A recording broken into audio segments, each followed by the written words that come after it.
pressure riding on them because this is whether they make their national team or not. So it's not only about points. For them, it's a lot more. If they get a medal, they become a member of their national team. And for other federations, it's actually the same. Shimu Natsuki has chosen the kata Suparinpei. And earlier we were talking, Ariel, weren't we, about the choice of kata and how many katas there are at your disposal and which one do you perform depending on the opposition, and lots to consider, aren't there? So many things, and with the rules changing and how katas are being judged and evaluated on cleanliness, on technique, and all of this, kata choice is imperative, especially in these bouts where a medal is at risk.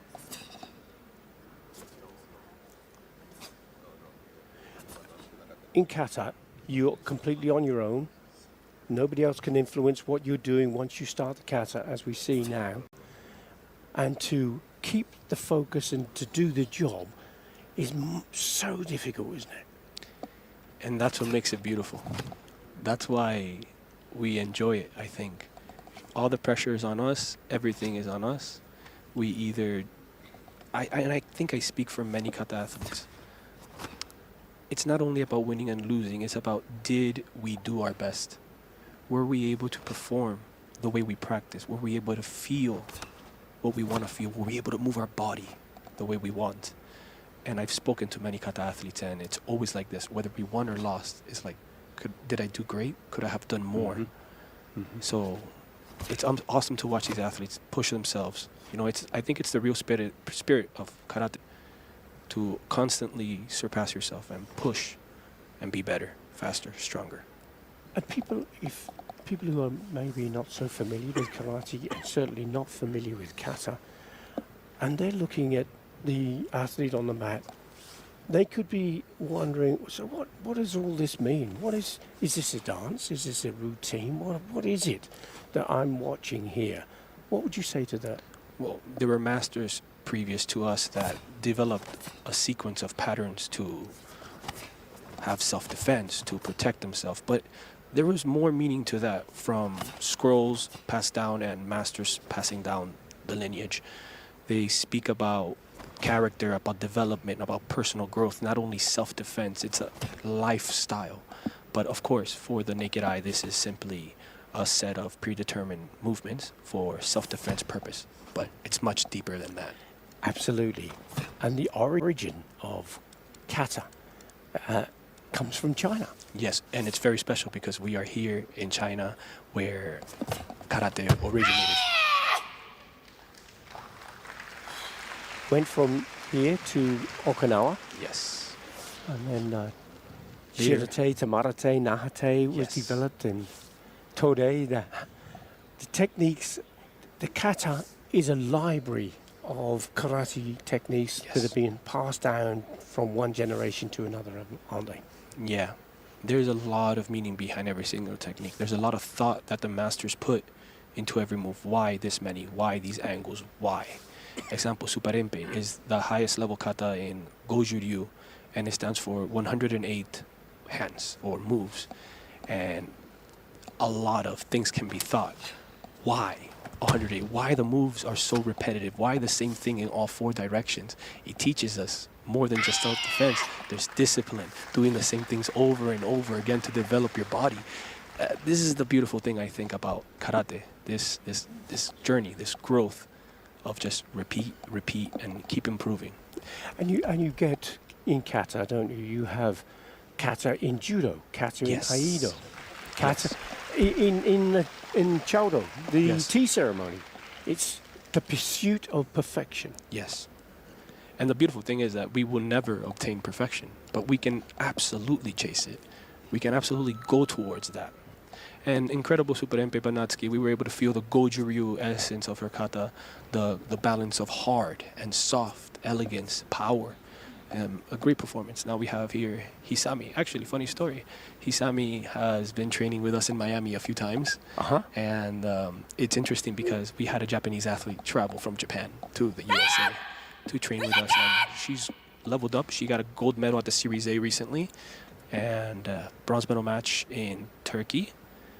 And she's been improving ever since. And here we have Chatanyara Kushanku. And we were speaking about this. We're going to be seeing a lot of these Kusanku katas and Suparinpei katas in these medal matches.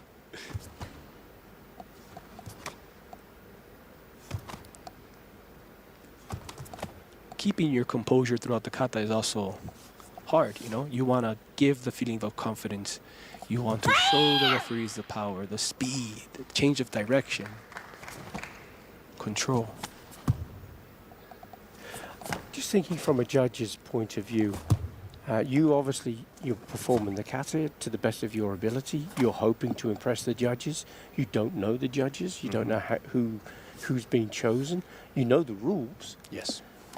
And how do you feel about the scores? Now you have the scores that are shown, and there has been a rule change recently, hasn't it, where you have a majority of judges give the outcome of the bout.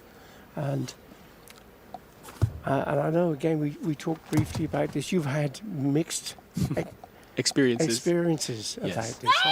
Well, I absolutely think that the rules now have been improving and getting better and better. Absolutely, the majority of the referees voting and picking the winner, in my opinion, is very fair. You have 7 judges. If 4 vote for you, you absolutely deserve the win. Right. Now, before, the rules were you take out 1 high score and 1 low score, and you're left with 5 remaining scores. And now these scores are added up. Potentially, you can win with the minority of judges with this system, which has happened to me in the World Championships, and actually it happened here, where I lost the semifinal in a 4-3 decision, and I believe it's absolutely fair. This is the rule. 4 people voted for my opponent, and 3 voted for me. But if we followed the old system and we do the math of take out 1 high, 1 low, I would have won by 0.1, right? So it's painful. But now we can see what judges score us. And there was a referee that gave me a 0.1 difference, meaning I could have done more to convince him. Right. I know there was something else I could have done. And if you're an athlete and you think you couldn't, like you were perfect, I mean, maybe you reflect later on it and you know that you could have done better. Yes. So this is great feedback for the athletes. I think the WKF is going in the right direction with the rules, with implementing it, making our katas cleaner with the cues. We cannot be doing these cues. For the people at home that don't know this, audible cues, excessive audible cues, slapping the gi, stomping the floor, excessive breathing, could be terms for disqualification. We'll come back to that. Absolutely. A little later, because that's an important point you make. Great kata by Hisami as well, very sharp. So now we have a sharp and fast kata versus a balanced, slow and hard, powerful kata. Let's see what the referees So let's just have a look at the scores, and let's have a look to see which referees have gone for red or blue. I'm not asking you, Ariel, to make a judgment. That's not the purpose. But let's have a look here. Shimizu in red, Nakaji in blue. If I'm not wrong, the scores are also in order from the referees, but I could be wrong about that. Well, let's have a look and see how the scores come up.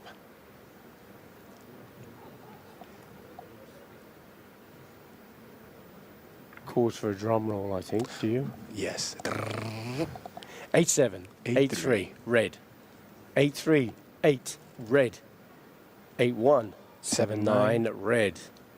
8-3, 8, red. That's the conclusion medal right going there. to Shimizu. And is it going to be a clean sweep? Yes. It is indeed. So there's a screenshot if you wanted to record those scores and then scrutinize those over the time. In answer to your question on whether it's random the way the scores are coming out, as opposed to in order, in particular order.